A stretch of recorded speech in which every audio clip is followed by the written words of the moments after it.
What's going on, guys? Seth and Chevy here. We just watched episode 6 of season 1 of Sakamoto Days. If you haven't watched this episode, make sure to go watch it because we're going to be talking full spoilers ahead. We'll do a real quick recap. This episode is very straightforward. Basically, Sakamoto and everyone is around the store and they realize they need renovations.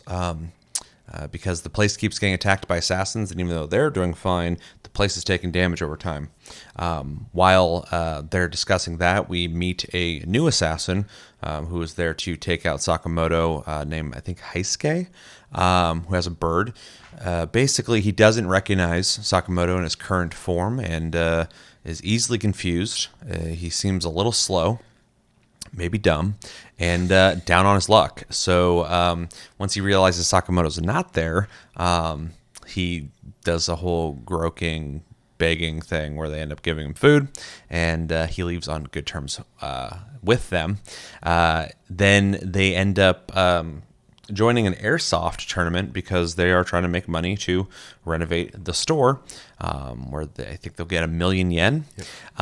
And the new assassin Heisuke also wants to join this because he needs money as well, because he's looking for Sakamoto, but he's looking to make money in general because he wants sushi. Don't we all? And yeah, they go to join, but you have to have 2 to 5 people on your team to join. Heisuke can't do that on his own, so he does more begging, crying, groking with Sakamoto and Shin. Is his name right? Shin? I think so. And he ends up joining their team. They realize real quick that Heisuke is really good at sniping. He takes dudes out right in the beginning of the match, and they're doing well because Sakamoto's god, basically, and Shin is pretty decent himself, and Heisuke's pulling his own weight. As they're going at it and taking people out, Lou lets on that Sakamoto is Sakamoto, and finally it clicks for Heisuke that he's been among the enemy the whole time. So he goes and trades out his airsoft sniper rifle for a real sniper rifle, and they end up having a cat and mouse chase, basically, of Heisuke trying to kill Sakamoto. Sakamoto at one point deflects one of his rounds with his hand, like taking a chunk out of his hand, recognizing that his bullets are different. They ricochet off walls. I think triple ricochet, they called him. Yeah, so this big, long thing where he's shooting at them. They're trying to escape him. We get a flashback of him basically being a failure, finding out he's good at being a sniper, but he's only skilled at one thing, so that didn't really work. So he ended up like getting fired by the whatever association he was working with, the assassins, right? I don't know if he got fired as much as they just don't really need him. Sure. So anyway, he gets ousted, and yeah, Shin is able to hear that, though, right? He was able to get that flashback. He tells him he's got to believe himself. It was the earpieces. Was he talking? Yeah, he was thinking out loud. Oh, okay. That makes way more sense. Yeah. I was like, could he hear it? Yeah, that makes complete sense. Okay. And then, yeah, he tells him he needs to believe himself, and then Sakamoto grabs a rock and throws it through the barrel of Heisuke's sniper rifle, blowing it up in his hands. And Heisuke says what everybody is thinking, that Sakamoto's not human. So, yeah, he ends up taking that out. And then, how did it resolve? Why am I forgetting? It just kind of cuts to them winning and then sitting in the paintball airsoft, even though they were shooting paintballs. Sitting in a park while he's crying about not being good at anything, and they basically tell him to buck up and give him a share of the winnings, which is 50 yen. 50 yen. Yeah, because they have to pay for the damages he caused while shooting.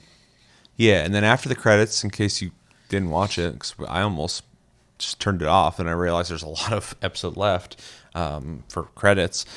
We get like a brief flashback of how Sakamoto and his wife met when she was working at a store or whatever, and that he didn't get to keep his winnings even though they won, so he got a trophy. And I think that's about everything. That was it.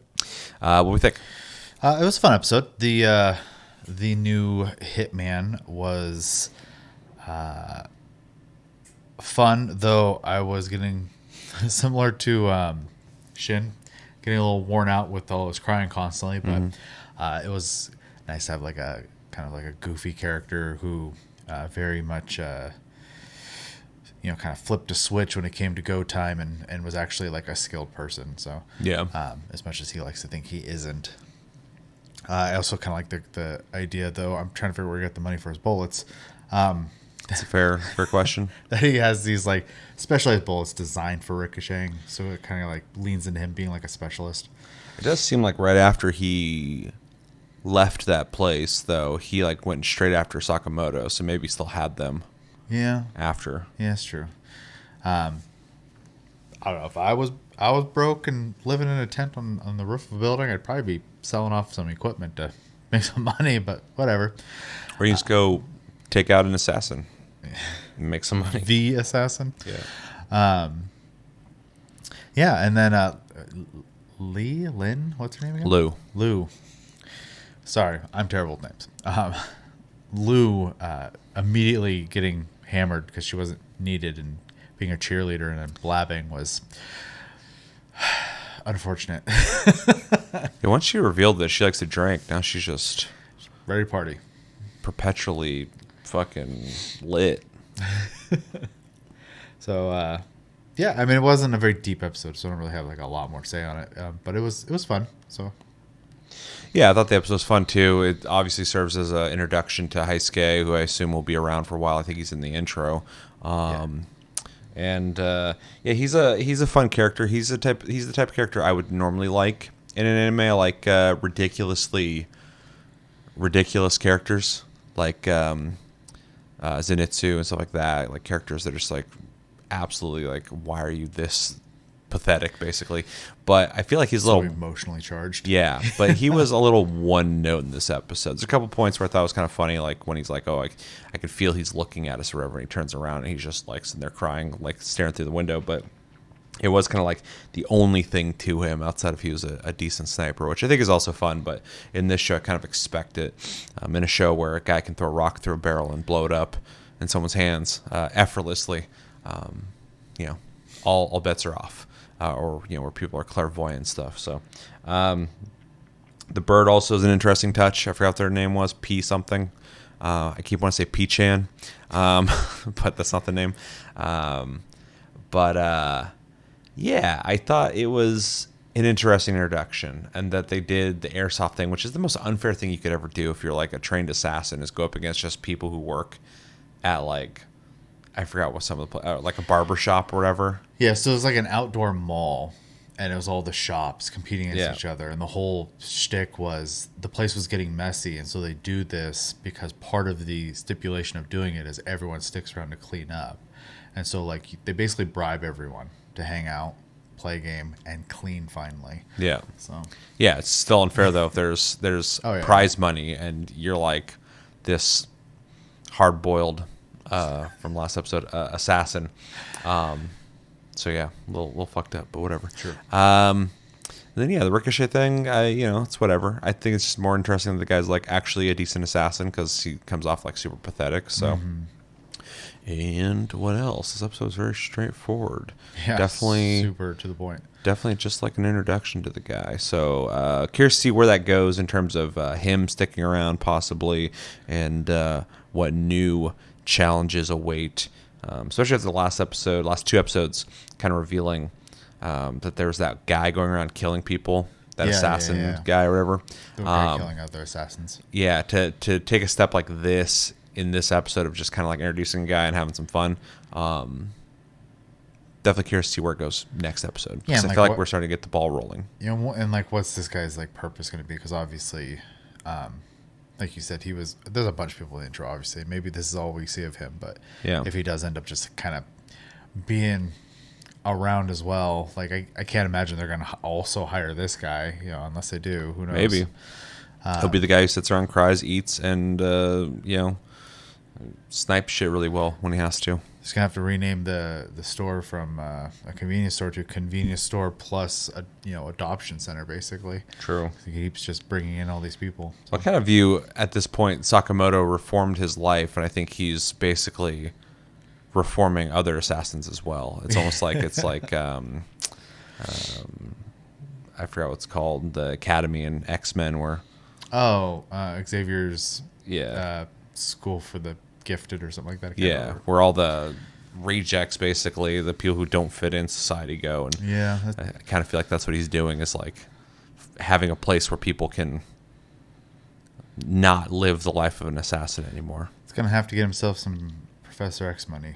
He's going to have to build something as big as Walmart eventually to have all these employees. But yeah, fun episode. Definitely curious where it goes from here on out. Yeah. Got anything else? I mean, not really. It's a pretty easy episode. So. Yeah. Let us know in the comments what you guys think about this episode. What was some of your favorite parts? Maybe there's something you didn't like about it. What do you think things are going? Unless you know, please don't tell us. We're going in, without knowing anything about where this comes from, if it's a manga or whatever. So if you have spoilers, please do not share them here. But if you want to talk about this episode, feel free. And anything that happened in this episode that maybe we didn't talk about, bring it up in the comments. But yeah, stay tuned. We will be reviewing this as it continues. We are also doing Solo Leveling. We're about to watch the most recent episode right now. So if you want to see our review for that, stay tuned for that as well. And if you have any recommendations, let us know in the comments. We cannot guarantee we'll watch whatever that recommendation is, but it is good to kind of keep it in our heads, in the zeitgeist, and maybe we'll watch it. If it's an anime, movie, whatever. I know we got some downtime coming up soon. We were maybe thinking about finally getting around to watching Shogun. Yeah. Because we haven't watched it. Heard it's great. I love a lot of the actors in it, and we like Japanese stuff, so it'd probably be a good thing to watch. So, and we'll likely do episodic reviews of that. A little late, but I think it'd be fun to do. Sure. Yeah, I think it's everything, though. I've been Seth. This has been Chevy. Thanks for hanging out, and until the next episode, we will talk to you guys later.